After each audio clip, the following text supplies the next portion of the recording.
Let's do it one more time.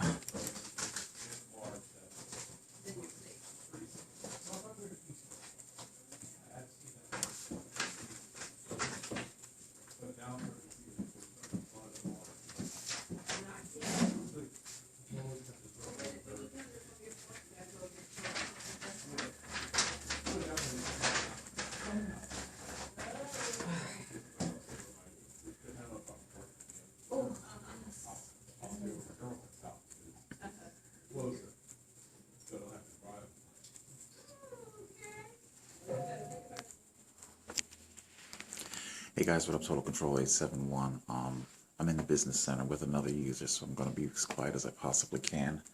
The video that we just saw, it's about 30-some seconds long.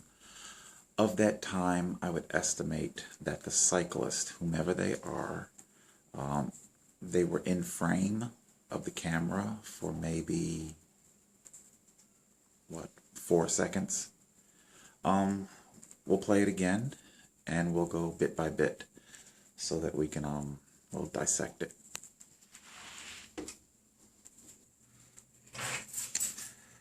Okay, let's hit our play. Okay, here we see Officer Sheppard's, excuse me, going down the road here.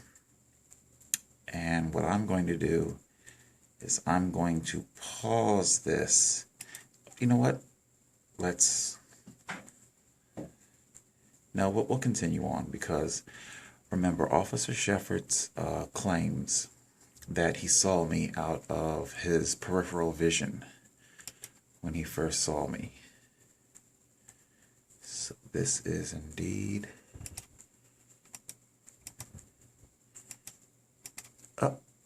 I know you guys can't even see it.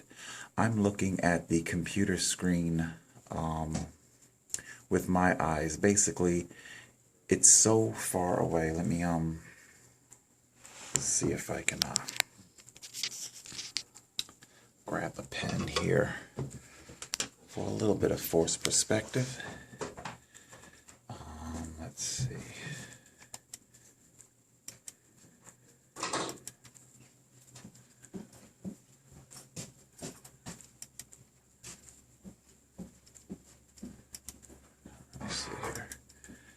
Trying to get, like I say, everything happens so very quickly.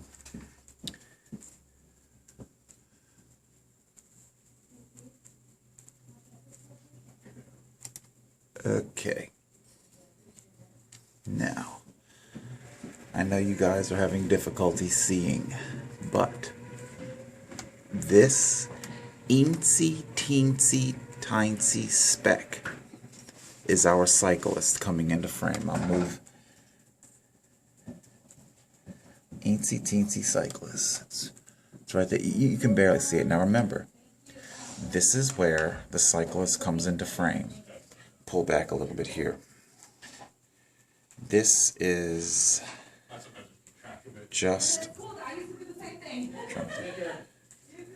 hundreds and hundreds of feet away. And Officer Sheppard's is saying that he saw the cyclist out of his peripheral vision, which would put him somewhere, which would put the cyclist on his either driver or passenger side window. And of course, that's a bold-faced lie. Okay, let's see. There you go. Okay, I don't know if you guys can see or not, but our cyclist is right there. I know, it's so teensy and tiny, and you can't see it all. But this is what he's claiming is his peripheral vision. He is staking the vaunted reputation of the Egg Harbor Township Police on his testimony. Let's continue on. Now, at this point, our cyclist, again using forced perspective, would be right here, somewhere in this far hundreds of feet ahead, in front, in this lane, about to cross all the way over. Okay? And we can see that there is a great deal of traffic obscuring the officer's vision, and the officer, excuse me, the officer is arguing that his vision is better than the camera. That is indeed true. However, human vision is not without its limitations, unless Officer Robert Sheppard's was born on the planet Krypton. He cannot see through solid objects. Let's continue on. Okay, we've got a little bit more of our cyclist. The cyclist is right here. Okay. Far away, doesn't anybody stay? Cyclist is very far away. So far away that to this point we cannot see if the cyclist utilized hand signals or not. Maybe they did, maybe they did not. And of course, Officer Sheppard's also testified that he could not see these hand signals. Now, one thing I'll also point out that we can possibly see is right here. Okay, I don't know if you can see.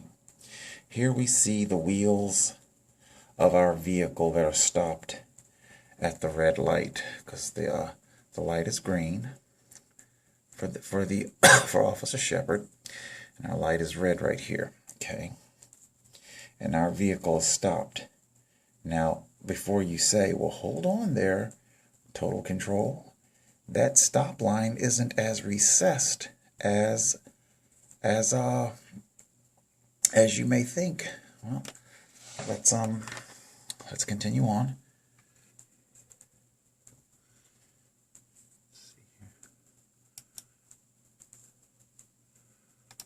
Again, at this point, our cyclist has now completely changed lanes, and they are obscured by this black pickup truck. There's a couple of things I'd like to notate here, and that is, well, number one, again, no matter how good Officer Sheppard's vision is, he cannot see through a solid object.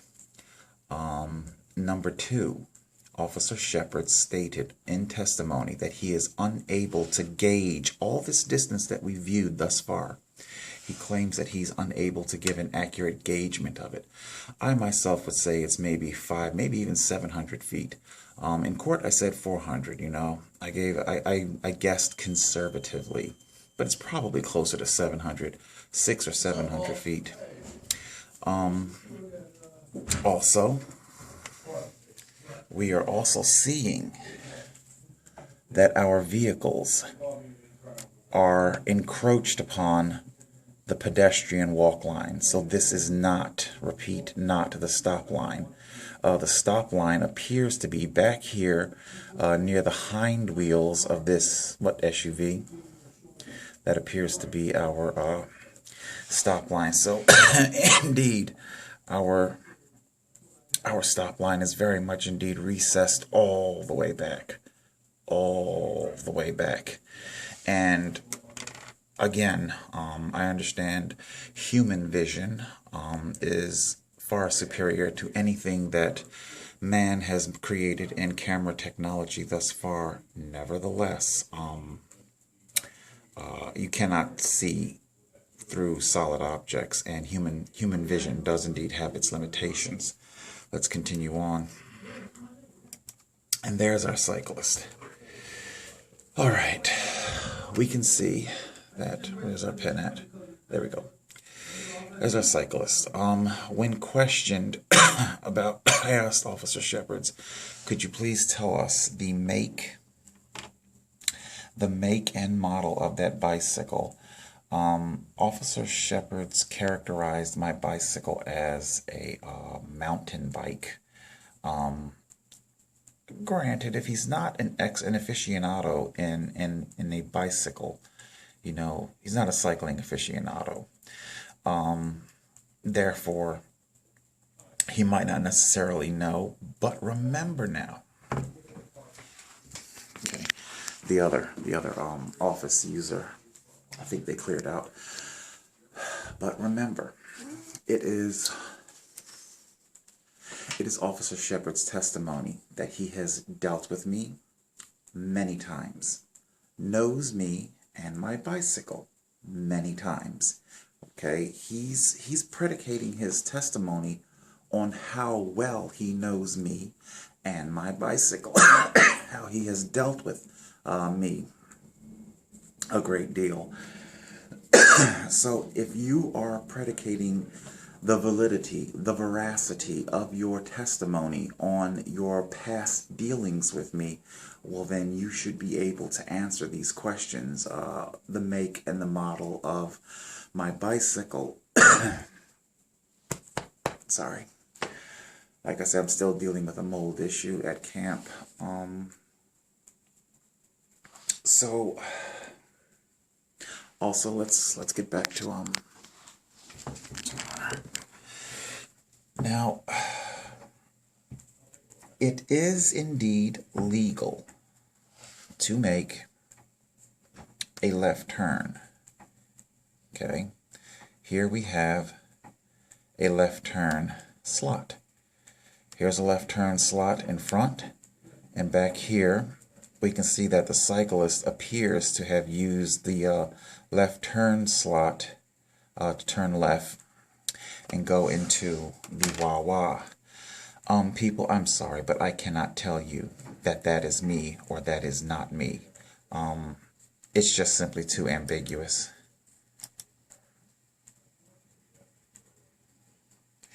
It's a cyclist on a bike. I cannot tell you the type of bike. I cannot tell you if that cyclist has a helmet on or not. Or is that a ball cap? I don't know.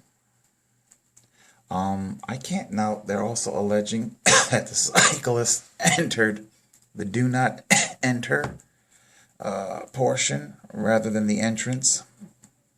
I can't really tell myself. That's something that I can't really testify to one way or the other. I guess the poles that our signs are on are so thin and the video is so grainy, I cannot tell if this cyclist is, well, in what slot, the entrance or the exit. I just simply cannot tell. And there we have it. Our cyclist is now gone. Let's replay it again, because I want to know exactly. Here we are. We're starting out, going down. How about if I come in? Because I really want to be as fair as possible. Although it gets grainy, you know. So sharpness, grainy, you know. Okay, you guys can't see it, and I can barely see it, my damn self. But the cyclist is in. Okay, so I just want to count here. So that's 18 seconds from a very, and at 21, where's our counter? At 21, the cyclist is in the lane. Keep it like that. All crossing lane. And now I'd also like to point out Officer Sheppard's testimony was that there was oncoming traffic. That basically his testimony is that this cyclist came careening across. Basically, that's the testimony. Careening across, putting everybody's lives in danger, reckless. And because Officer Sheppard is unable to gauge, or claims he's unable to gauge, the distance of any of this footage, he's also unable to gauge the distance between the cars, you know, his vehicle, that vehicle, farther on. So it becomes a forced perspective issue. And of course here, well, we can see that our cyclist made a left-hand turn with wide open, it's wide open. Why wouldn't the cyclist make a left-hand turn? There's absolutely nothing. If I'm not mistaken, we see over here that our traffic it's still, the oncoming traffic is still stopped at what presumably is a red light that's about to turn, that's just freshly turned green. You know, it's so far away you really can't tell. So hit play. Okay. There you have it, guys. I'm trying to be as fair and transparent with you as I most possibly can. I cannot say that that cyclist is me, and I cannot definitively say that it is not me. I do travel that area.